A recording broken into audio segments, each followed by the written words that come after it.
Welcome to this immersive detective English learning experience, where you will solve a mysterious disappearance while improving your advanced English listening and vocabulary skills. In The Vanished Student, you will analyze statements from 4 suspects, identify critical clues, and determine who is lying about a 16-year-old student who vanished after class. This engaging mystery combines suspense with targeted language learning at the B2 to C1 level, allowing you to enhance your English comprehension through an interactive detective experience. Imagine this scenario. Alex Carter, a high school student, has mysteriously disappeared after class. His school bag remains in the library, and his phone is switched off.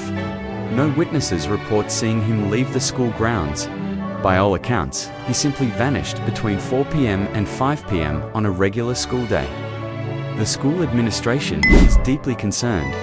Alex's parents have been contacted and are frantic with worry.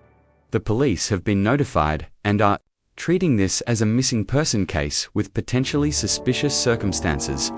As the lead detective assigned to this case, your job is to uncover what happened during that critical hour. 4 individuals were present at the school during the time of Alex's disappearance, and each has provided a statement. One of these people is not telling the truth. Your task is to listen carefully to their testimonies, analyze the evidence, and identify who is lying and potentially responsible for Alex's disappearance. This investigation will challenge both your detective skills and your English comprehension. Pay close attention to the vocabulary used in the statements, because words like vanish, witness, evidence, alibi, and suspicious will be crucial to understanding the case. Take notes as we proceed through each testimony, because the clues may be hidden in the subtlest details.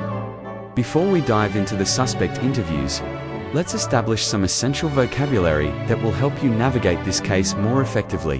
Vanish means to disappear suddenly and completely, often mysteriously. For example, the valuable painting seemed to vanish into thin air during the gallery exhibition. Witness is a person who sees an event happen and can give a first-hand account. For example, the prosecution called 3 witnesses who had observed the suspect near the scene. Evidence means information or objects that help to prove something, especially in an investigation. For example, forensic evidence collected at the crime scene contradicted the suspect's story. Alibi is a claim or piece of evidence that one was elsewhere when an incident took place.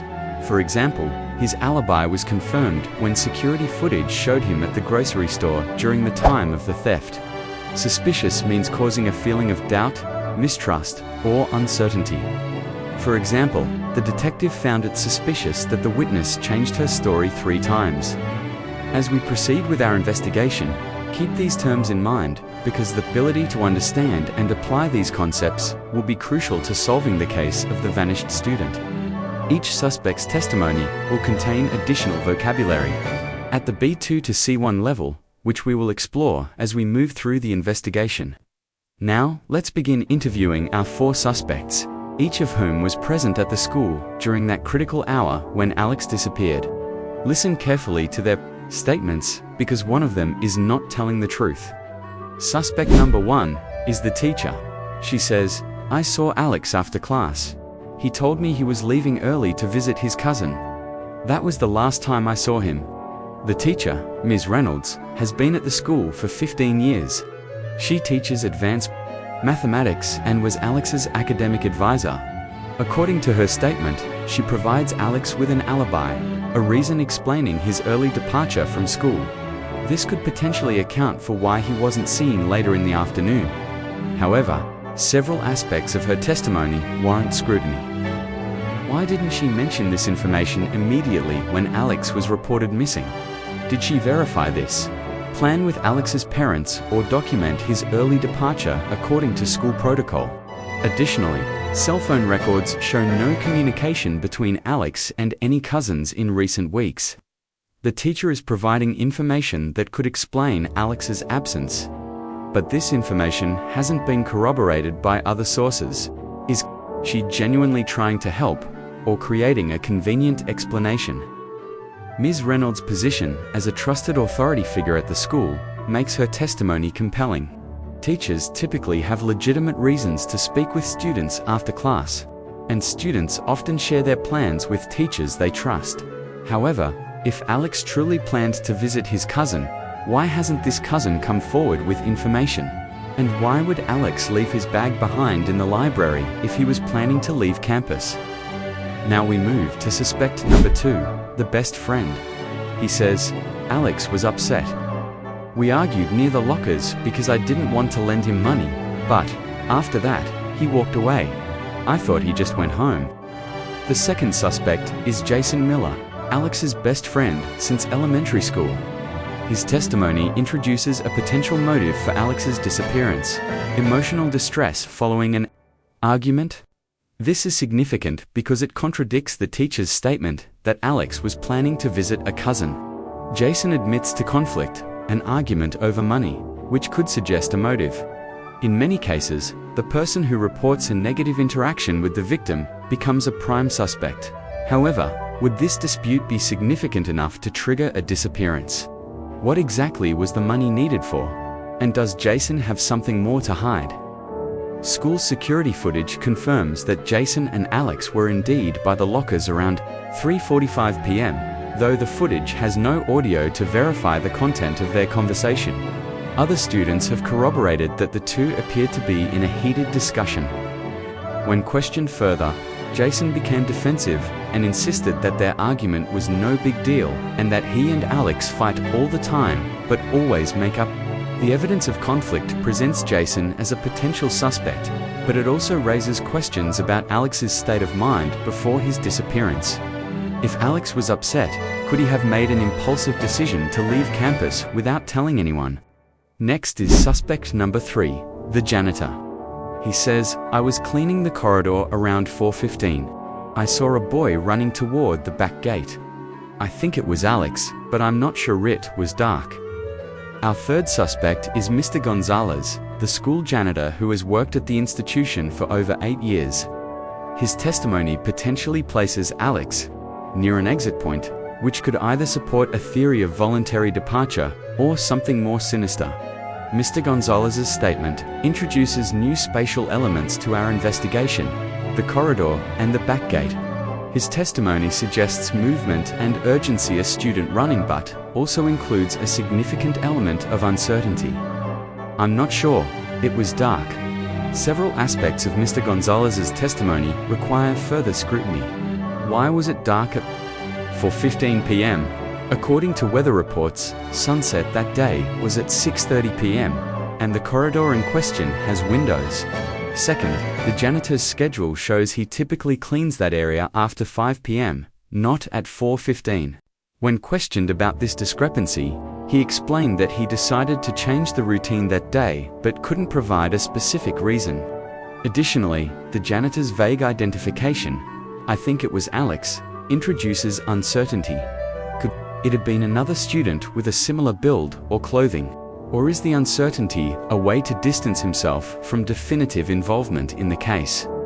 Now, the final suspect, number 4, the security guard. He says, the cameras at the back gate stopped working around 4 p.m. Technical issue, maybe. Didn't see anyone leave. Everything looked normal to me. Our final suspect is Officer Davis, the school security guard responsible for monitoring the premises, including all exits. His testimony introduces a critical piece of information: the surveillance system experienced a malfunction precisely during the time frame of Alex's disappearance. This convenient timing immediately raises red flags. In a well-maintained school security system, cameras don't typically fail without reason. The coincidence of this technical failure aligning exactly with our window of interest is highly suspicious. Further investigation reveals that Officer Davis has been employed at the school for only 3 months. Background checks show he was dismissed from his previous security position under unclear circumstances. When pressed about the camera malfunction, he became agitated and insisted that technical problems happen all the time and that he had already submitted a maintenance request. Though no such request appears in the system logs, Officer Davis's claim that everything looked normal directly contradicts. the janitor's testimony about seeing someone running toward the back gate. Additionally, the security logs show that the guard left his post for approximately minutes around 4:10 p.m., claiming he needed to use the restroom. Now that we've gathered statements from all 4 suspects, it's time to analyze the evidence and identify inconsistencies or connections that might reveal who is lying. 3:30 p.m. School ends and most students begin leaving campus. 3:45 p.m. Alex argues with Jason near the lockers. Around 4 p.m., the teacher claims Alex told her he was visiting his cousin. And security cameras at the back gate stop working. For 10 p.m., the security guard leaves his post for approximately 15 minutes. For 15 p.m., the janitor reports seeing someone resembling Alex running toward the back gate. 5 p.m., Alex is reported missing when he fails to return.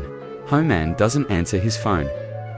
Each suspect has inconsistencies, but one testimony contains significantly more red flags than the others.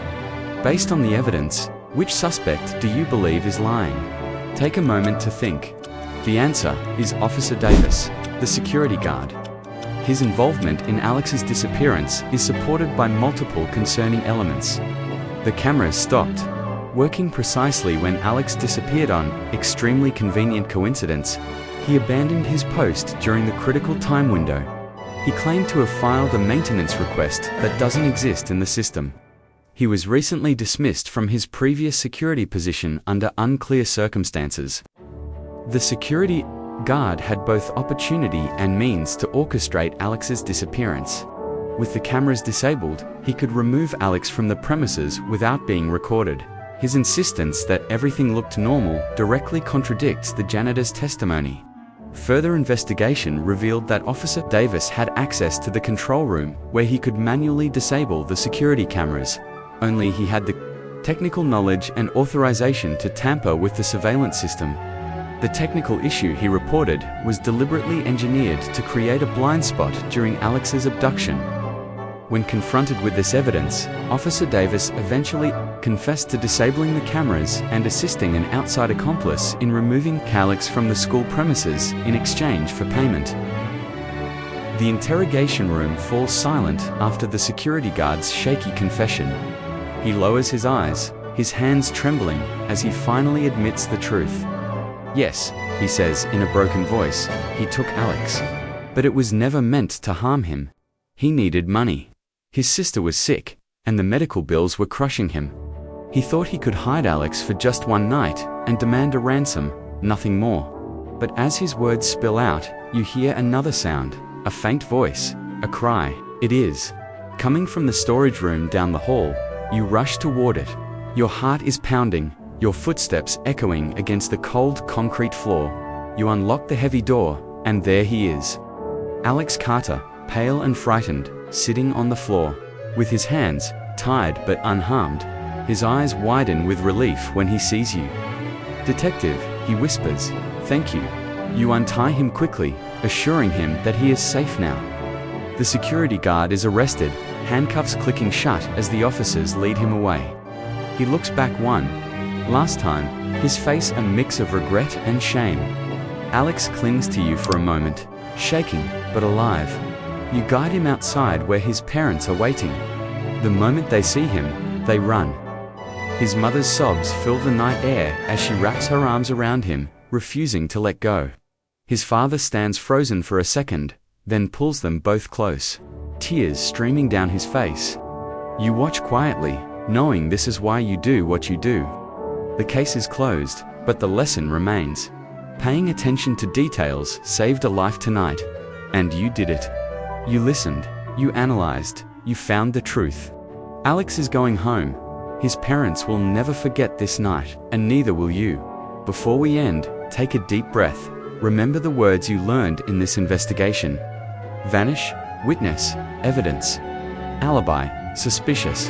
They are now part of your vocabulary, part of your detective mind. Say them with me one more time. Vanish, witness, evidence.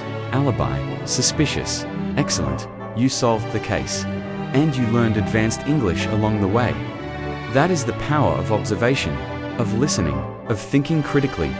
You are not just a learner now, You are a detective. Sleep well tonight, knowing you saved Alex and mastered new words.